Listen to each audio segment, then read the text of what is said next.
여당 의원이 악마는 디테일에 있다. 아무리 좋은 정책이어도 그 내부에 독소적인 요소가 있다면 그건 실패다. 이런 식의 얘기를 하고 있는 겁니다.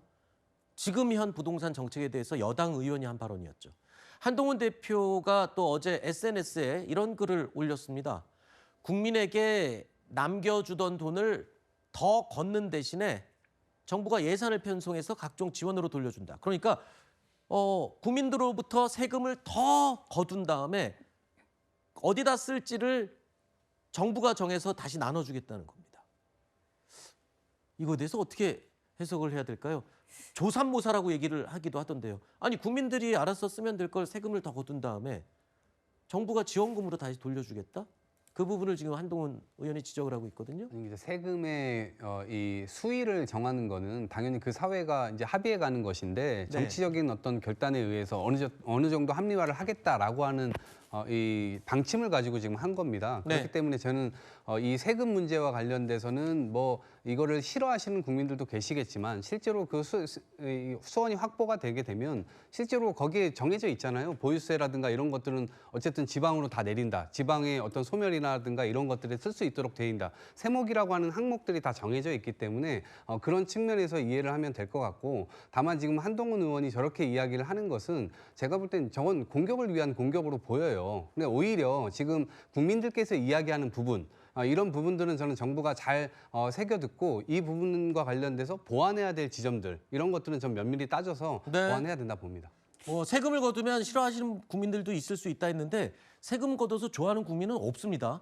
복지는 줬다 뺏으면 안 된다고 하고 세금은 글쎄요. 국민들 중에 세금 내는 거 좋아할 사람이 누가 있을까요? 이번에 세제 개편안으로 정부에서 초과로 들어오게 되는 세금이 한 3조 원 정도로 추산을 하고 있는데요. 네.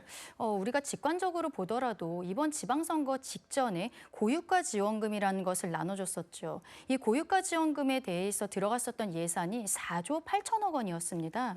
그러니까 이러한 부분에 있어서 국민들께서는 이해하기 어렵다라고 말씀을 하시는 거죠. 그리고 계속적으로 이번에 나온 부동산 세제 개편 같은 경우에는 징벌적 세제 개편이다라고 말씀을 드리는 것도 바로 이러한 지점이다라고 말씀드립니다. 필요한 세금을 거두는 건 당연히 내야죠. 국민의 또 납세 의무도 있으니까요. 그런데 갑자기 개편된 제도 때문에 세금을 냈어요.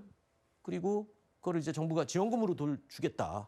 필요한 곳에다가. 그러니까 이제 국민의힘이나 이제 한동훈이 주장하는 게 이제 사실이 아닌 것이죠. 그러니까 그래요? 이 세제가 확정된 것도 아니고 확정된다 하더라도 2년 뒤입니다. 2029년. 이제 앞으로 좀 보완을 계속 해 나갈 그렇죠. 거니까. 그러니까 이게 앞뒤 네. 자체가 완전히 틀린 허구입니다. 3조가 아하. 거둘 수도 있고 30조가 더 거둘 수 있고 네네네. 3조가 마이너스가 될 수도 있는 거거든요. 아하. 왜냐하면 이 부분의 핵심은 뭐냐. 서울에 같은 평수에 같은 모델인데 80억 합니다. 어허. 제가 사는 대구는 8억 합니다. 네. 그러니 80억 하는 것이 비정상적이 있기 때문에 이게 투기적 요소가 있기 때문에 이 부분에 대해서 2년 동안 줄 테니 투기적인 요소면 80% 공제를 받고 팔거나 네. 아니면 그에 대해서 인정을 하고 이제는 투기를 금지하겠다는 그 어허. 타겟팅인 것이지 네네. 이것을 전 국민이 아닙니다. 대구에서 해당되는 분은요. 40억 주택이 거의 없어요. 네. 예, 그러니까 저희 집도 30평에 3억입니다. 3억 2천. 네. 안 팔리는 거예요. 그러니까 이게 서울의 특수한 상황의 초고가에 대해서만 타겟팅한 것이지 전 국민의 세금을 걷어서 한다는 아하. 한동훈의 저 말은 100% 구다.